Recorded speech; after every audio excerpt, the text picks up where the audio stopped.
Hey guys, Terrence Duncan with Operation Blue Memphis. I want to give you on this video. I want to give you some insights, some specific insights as to that go along with the thought process with this strategic plan, and just a little bit of information to go along with that. So we started this process. We talked about some insights before, and so we're gonna finish this up and just some ideas for others to think about. First off, let's talk about resource sovereignty.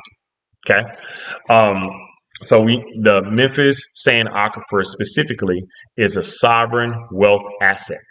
And so an example of resource sovereignty, which is legislators would be able to relate to that phrase, is the country of Norway. Norway has built its entire national wealth fund, which is the largest in the world, on oil reserves. And Memphis and the state of Tennessee can also build a generational wealth fund specifically on water. Now, Tennessee, it just makes sense because Tennessee should no more give away its artesian wells to free or very little to industries. More so than just as much as Saudi Arabia is not going to give away its oil. Okay, the aquifer is a state-owned resource, and currently we have private companies, breweries, pharmaceutical manufacturers, and data centers. They extract enormous commercial value from it and pay the state and city nothing beyond state utility rates. But this would end with Operation Blue Memphis. And again, I apologize. I'm reading and also interjecting information and even my opinion in some of this. So I just ask anybody who, if this first time they're watching this, just to bear with me. Okay. And so for legislation, which we have to involve. So one way to look at it is resource sovereignty, as we mentioned. Okay. Tennessee's water belong to Tennessee's people. Okay. And also from an environmental standpoint, the communities that live above the Memphis Sand Aquifer should absolutely benefit from it financially. And for business minded folks, every major city that has formalized water rights, they created a new permanent revenue stream without a single new tax. So again, that's huge. Now, second insight, or insight number 6 overall. The comparables make Memphis look undervalued. Just basically means that we're not taking advantage of this opportunity. And so when we talk, excuse me, I'm sorry about that. So let's look at Fiji water. I think most people have seen Fiji waters in stores. And what they've done is they've built $1 billion global brand on a single island aquifer. So Memphis's aquifer is geologically superior. It holds 100 trillion gallons and has a population of nearly 1.3 million people and a world-class port. Again, the port of Memphis is the fourth largest port in the entire country. Now, we already spoke about Norway, but let's give you some more information. Norway took a finite natural resource. Again, oil is it's a natural resource that is going to run out. And they've turned it into a $1.7 trillion sovereign wealth fund. The Memphis Sand Aquifer, unlike oil, recharges. Basically, it's a renewable resource. So that if it's properly managed, again, key emphasis on properly manages, it'll produce income forever. Okay, or at least for the foreseeable future. All right, now let's take a look at Verdant Power. Verdant Power is already doing what we're proposing to do in the East River in New York City. So they've proved that hydrokinetic power in a heavily trafficked commercial waterway in one of the world's busiest cities can be done.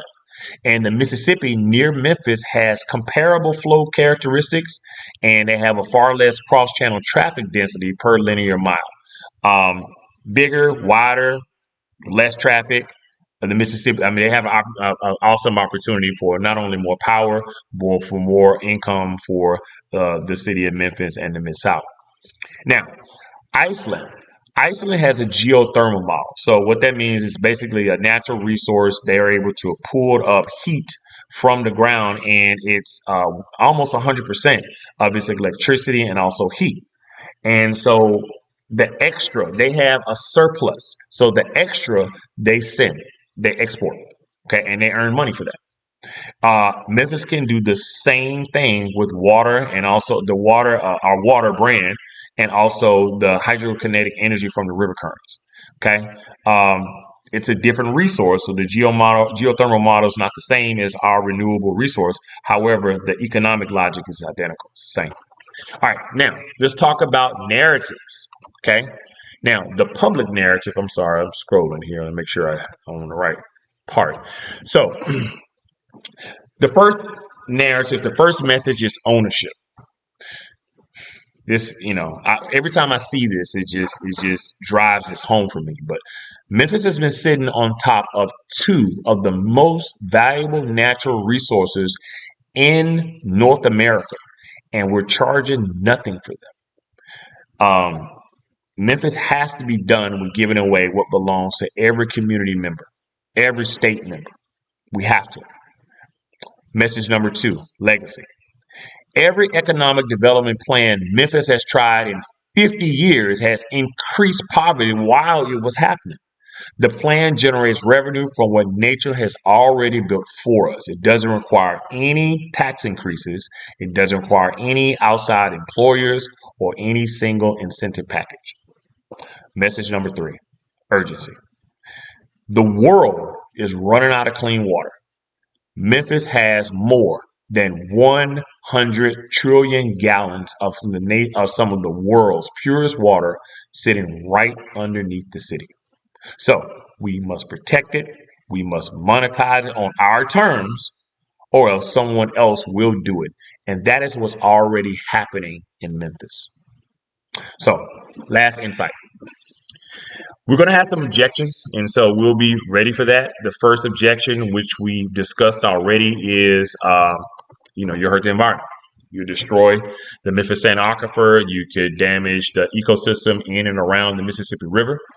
So that's why even while phase one, the first phase of our program, it's all about protection. Not only a legal framework, so Memphians, the community can benefit, but just protection. We're not proposing extraction without protection. We are proposing to fund protection through smart monetization. The aquifer is currently more at risk from unregulated private industrial use than it would be under a formal protection first licensing system, which is what we're proposing. Now, the next one is the FERC process takes too long. Yes, it does. So the FERC process, basically we have to file paperwork with the federal government. Okay, the Federal Energy Regulatory Commission, and so it is a 5 to 7 year process for them to approve. That's why we have to start now. Well, again, it is a very long process. That's why this has to start within the first 90 days. So every month of political debate, that's a month of revenue that is lost. The question is not whether to start, is whether you start now or in 5 years from now. We need to start this process yesterday. Now, third objection. Who pays for this infrastructure? So, the Department of Energy, USDA, federal grants. Federal grant revenue backed by the future water licensing income and private equity co-investment from hydrokinetic developers, hydrokinetic energy turbine developers who want a share of the revenue. The city's upfront cash requirement can be structured to be minimal in phase one. And also, what about the shipping industry? Memphis is the port of Memphis, again, is the fourth largest port in the country. So these turbine, which our next video will be over turbine designs and the various types of turbines. There's a specific turbine that we think that will work immediately, and there are a few that are in designer phase that we can add to the program a little later. Now, but shrouded turbine designs specifically engineered to avoid navigation interference, they exist. And they've been deployed in commercial waterways. We talked about example up in the East River. That's a pretty busy waterway in one of the nation's busiest cities. And so they're able to generate power as a result of it. So we would request the Army Corps of Engineers. Their coordination is built into the plan from day one. This is a solvable engineering problem. Okay, but it's not a fatal flaw. So the bottom line, Memphis owns the solution to two of the world's most urgent crises, energy and water. And we've done nothing with them for 200 years. It's time for that to change. And so Operation Blue Memphis is the plan that makes that happen. All right, guys, thank you so much. We appreciate your time as always, and God bless.